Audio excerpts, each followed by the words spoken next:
Hello दोस्तों, स्वागत है आपका स्टडी केंद्र यूट्यूब चैनल पे। मैं अविनाश कुमार। जैसा कि हम लोग जानते हैं एसएससी एमटीएस एवं हवलदार की वैकेंसी आई हुई है, तो आज हम उसके नोटिफिकेशन का डिटेल स्टडी करेंगे, जानेंगे इसमें कितनी सीटें हैं, कब तक फॉर्म भरा जाएगा, सिलेक्शन का प्रोसीजर क्या है, सिलेबस क्या है, ठीक है, सारे कुछ जानेंगे। तो चलिए देखते हैं। टोटल सीट की बात किया जाए तो एसएससी एमटीएस में टोटल सीट 11,900 के लमसम है टोटल सीटें, ठीक है। और एमटीएस की 10,880 और हवलदार की 529 सीट है। एप्लीकेशन की बात किया जाए तो अप्लाई डेट 18 जनवरी से 17 फरवरी के बीच है। अगर कोई गलती हो गई है फॉर्म भरने में तो आप करेक्शन कर सकते हैं उसको। 23 और 24 फरवरी 2 दिन दिया गया है। एग्ज़ाम की बात किया जाए तो अप्रैल 2023 में इसकी एग्ज़ाम होने की संभावना है, ठीक है। और एज लिमिट की बात किया जाए तो 1 जनवरी 2023 तक आपकी मिनिमम एज 18 साल और मैक्सिमम एज 25 साल या 27 साल होनी चाहिए। यहाँ पे 2 एज ग्रुप दिया गया है मैक्सिमम। तो एसएससी एमटीएस में एक्चुअली 18 से 25 और 18 से 27 2 एज ग्रुप के लिए अलग अलग वैकेंसी है, जिसके कारण यहाँ पर मैक्सिमम एज 25 और 27 दिया गया है, ठीक है। रिलैक्सेशन की बात किया जाए तो ओबीसी को 3 साल और एससी एसटी को 5 साल हम लोग पहले से ही जानते हैं दिया जाता है। एलिजिबिलिटी की बात किया जाए तो 10th पास होने चाहिए। एजुकेशन क्वालिफिकेशन मात्र 10th पास इसमें मांगा गया है। आगे देखते हैं इसके सिलेक्शन प्रोसीजर के बारे में बात करते हैं। तो सिलेक्शन प्रोसीजर इसमें रिटन टेस्ट है जो कि 2 सेक्शन में बांटा गया है, सेक्शन 1 और सेक्शन 2। देन आफ्टर आपको फिजिकल टेस्ट लिया जाएगा जो मात्र हवलदार के लिए फिजिकल टेस्ट है। एमटीएस नॉन टेक्निकल पोस्ट के लिए फिजिकल टेस्ट नहीं है, ठीक है। देन उसके बाद आपका डॉक्यूमेंट वेरिफिकेशन होगा, मेडिकल होगा। दोस्तों आज यदि आप मेरे वीडियो को पहली बार देख रहे हैं तो प्लीज़ लाइक करें और चैनल को सब्सक्राइब करें, क्योंकि वैकेंसी से रिलेटेड जो भी अपडेट है मैं बराबर डालता रहता हूं। तो हमारे चैनल को सब्सक्राइब करें।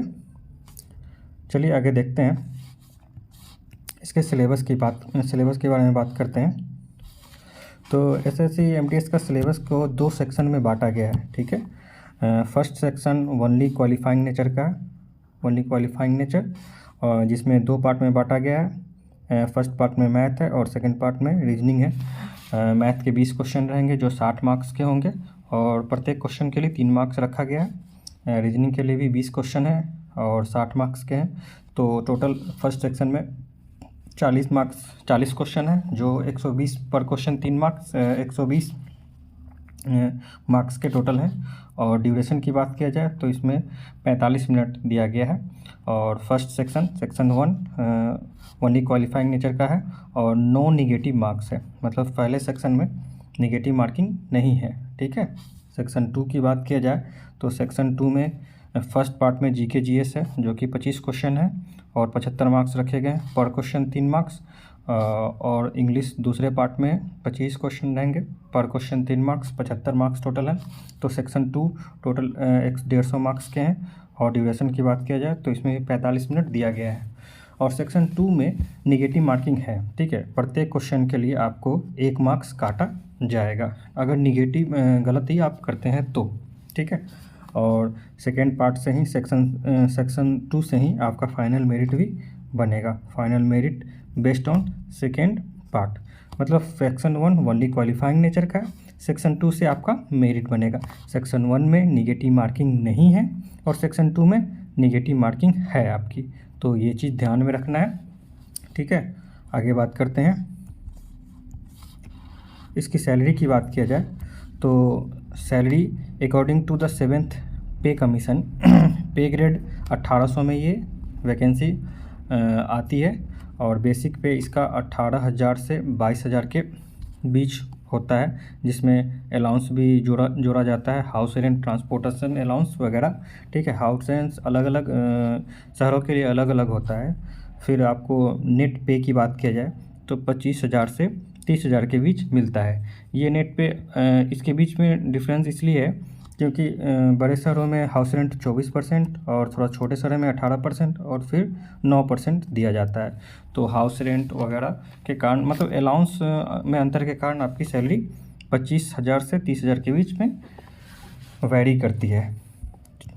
तो आगे देखते हैं इसके फिजिकल टेस्ट के पे बात करते हैं। तो फिजिकल टेस्ट ये सिर्फ हवलदार पोस्ट के लिए है।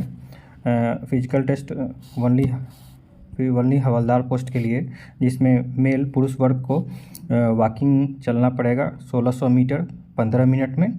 ठीक है। इनकी हाइट की बात किया जाए तो 157.5 सेंटीमीटर होनी चाहिए। एसटी के लिए ये 152.5 सेंटीमीटर होनी चाहिए। चेस्ट की बात किया जाए तो मेल के लिए 81 से 86 सेंटीमीटर होनी चाहिए। वेट नहीं मांगा गया है मेल के लिए। ठीक है। फीमेल की बात किया जाए तो उन्हें 1 किलोमीटर चलना है 20 मिनट में। ठीक है। और हाइट जनरल फीमेल कैंडिडेट के लिए है 152 सेंटीमीटर, एसटी कैंडिडेट के लिए 149.5 सेंटीमीटर। ठीक है। फीमेल कैंडिडेट का वेट मांगा गया है जो कि जनरल के लिए 48 केजी है और एसटी कैंडिडेट के लिए 46 केजी है वेट।